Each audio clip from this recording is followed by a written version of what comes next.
Bonjour à tous. Alors écoutez, je suis heureux de vous présenter le nouveau Mount Overion, qui n'est pas une énième version du Mount existant, mais vraiment un nouveau Mount, donc que j'ai appelé le R16 Jaws. Jaws pour mâchoire. Donc le voici. Donc il est constitué d'aluminium 70-75, entièrement réalisé ici. Anodisation aussi, celui-ci est simplement poli légèrement. Donc son système de fixation, c'est une mâchoire, donc il est fait pour Matrix 2, on distingue son empreinte, et donc il vient se positionner sur Matrix 2 et se serrer grâce à des vis M6 et des écrous nil stop. Il n'y a pas de filetage comme ça, pas de foirage, et on peut serrer aussi fort que l'on souhaite. Voilà, alors pourquoi ce mount? Alors ce mount répond à un cahier des charges que j'avais fixé, assez important. Alors l'idée de ce mount, c'était donc d'une part de faciliter le réglage de transmission, d'alignement, de positionnement de mount. C'était de faciliter le passage avec des jantes plus larges et des pneus plus larges comme en 9 pouces par exemple, ce qui se fait actuellement assez fréquemment. Et c'était aussi d'élargir la vente de ces mounts à tous ceux qui souhaitent passer en courroie. Et enfin, de les rendre suffisamment costauds en termes de positionnement et de serrage pour pouvoir accepter sans problème sur la durée les montages et les setups avec des moteurs en 80, en classe 80, qui sont beaucoup plus puissants que les 63-74. Et puis les 63-74, les gens qui tapent dedans vraiment fort, comme nos amis testeurs Nabil et Claude Mistler par exemple, avaient rencontré des soucis avec les anciens mounts.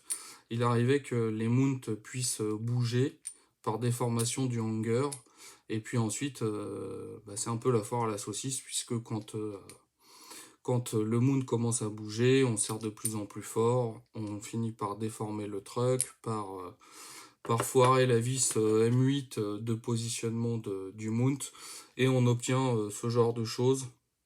Donc on voit qu'on écrase complètement le hanger qui est creux et qui est en alu. On perd le filetage du M8. Bon, enfin là, on peut plus faire grand chose à part mettre le truck à la poubelle, et puis souvent le mount il a morflé aussi. Donc voilà. Donc ça c'était le cahier des charges. Donc ce cahier des charges il est réuni avec ce nouveau mount. Alors pour reprendre les différents points, donc je parle en premier point de la facilité à positionner le mount sur le truck et régler l'alignement avec la transmission, puisque c'est les éléments qui sont critiques, surtout en transmission par chaîne. Il faut que ce soit vraiment bien réglé, et ça c'était rendu très délicat pour la simple et bonne raison que pour que les choses soient bien avec les anciens mounts, il fallait usiner au plus proche de l'empreinte du truck, du hangar, pour avoir le moins de jeu possible. Mais pour le coup, ces hangars, selon les batchs, ils ont une différence souvent de l'ordre de 1/10 de millimètre, ce qui est énorme en termes de précision d'usinage. C'est vraiment pas bon.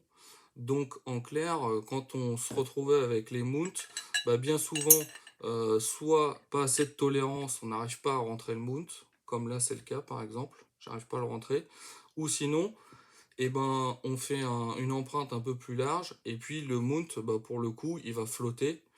C'est un peu problématique, même très problématique. Donc ça, j'ai dit ça, j'en veux plus de ça, puisque les tolérances de fabrication chez MBS n'étaient pas suffisantes. On voit, là, concrètement, j'arrive pas à rentrer le mount, hein, même en forçant sur un truck neuf. Et puis, si je le mets de l'autre côté, je retourne le hanger au passage qu'on doit retourner pour positionner les mounts et les avoir côté extérieur de la board et non côté intérieur évidemment. Voilà, qu'est-ce qui se passe? Je le rentre sans problème et regardez ce qui se passe. Autant il bloque un peu au départ, et c'est pas à cause de la petite vis d'axe, hein, il bloque un peu au départ et après il descend tout seul. Eh oui.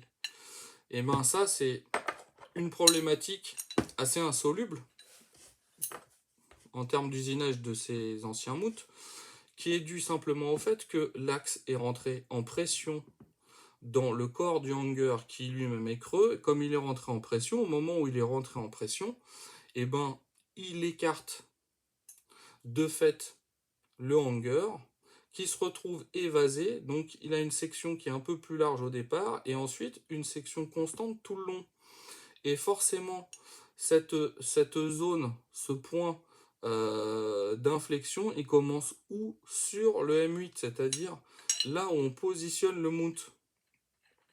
Problématique, donc après, pour avoir un mount parfaitement perpendiculaire au hanger. Donc ça, avec le système de mâchoire, c'est réglé puisque on peut positionner le mount où l'on souhaite, à l'endroit que l'on souhaite, sur le hanger. Alors, je vais le positionner correctement, voilà. Voilà, et forcément, en serrant, et ben, le jeu, après, il n'y en a plus. Au besoin, ça écrase un peu le hanger, mais c'est pas un problème de l'écraser. Alors que c'était un problème de l'écraser avec les vis de pression, puisque on était juste sur un point de pression du diamètre de la vis de pression considérée. Voilà. Donc, ce système aussi, donc, il répond de fait à la au deuxième point du cahier des charges, qui était de pouvoir s'adapter aux jantes plus larges, type 9 pouces. Puisque, eh ben, quand on positionnait les anciens mounts, celui-ci,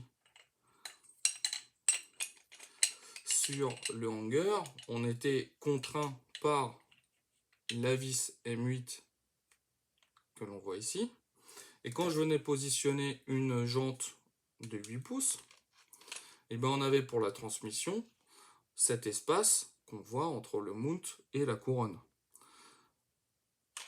qui est suffisant dans ce cas-là. Et quand on positionne une jante plus large, nettement plus large, en 9 pouces par exemple, cas d'une 5 star, avec un pneu MBS, et ben on s'aperçoit que l'espace l'espace de passage de la transmission se trouve extrêmement réduit, voire quasi nul. Alors il fallait changer les têtes de vis, etc. Un peu problématique, et alors sur des jantes plus larges, ça ne passe pas. Ok. Et même chose, on répond au troisième point du cahier des charges. Dans le cas d'un positionnement de mount pour mettre un driver, une courroie assez large, etc., eh ben, c'était quasiment impossible, ça ne passait pas, à cause de cet espace trop réduit. Alors forcément, avec le système JAWS, on positionne où l'on veut sur le hanger. Donc de fait, on va pouvoir adapter un paquet de choses et donc attirer notamment la clientèle susceptible de rouler avec des courroies, ceux qui veulent être avec des pneus plus larges, etc. etc. Sans rien sacrifier des possibilités de montage et de réglage de tension qui demeurent les mêmes avec le système de réglage de tension, que ce soit chaîne ou courroie, par glissement du motor mount sur le truck mount. Et enfin, un système ultra robuste qui va pouvoir accepter des puissances et des couples pas possibles, tels que les moteurs en classe 80, puisque le système de serrage se fait maintenant vraiment sur la totalité de la périphérie de la section du hanger, et non plus juste par des vis de pression. Donc le corollaire de ça, ben, il n'est pas tellement pour vous, utilisateurs, il est plutôt pour moi, qui suis à la manœuvre pour les produire, puisque vous voyez que eh ben, il y a nécessité d'un plan de coupe spécifique, d'usinage, pour ainsi dire, dans tous les axes. Donc voilà, nettement plus difficile pour moi. Concernant, tout est fait ici, hein, comme d'habitude, ça change pas. Concernant l'anodisation, on va être essentiellement sur du noir pour coller au plus grand nombre. S'il y a des demandes spécifiques, elles seront les bienvenues, j'espère. Il y a quelques exemplaires en violet déjà. Et, euh, et puis voilà, c'est pas mal, hein.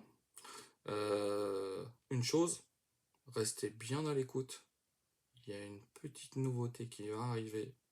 Et je pense que ça va bien vous plaire. C'est sur un autre thème. Et je pense que ça va bien vous plaire. Allez, à très bientôt. Ciao, bye bye.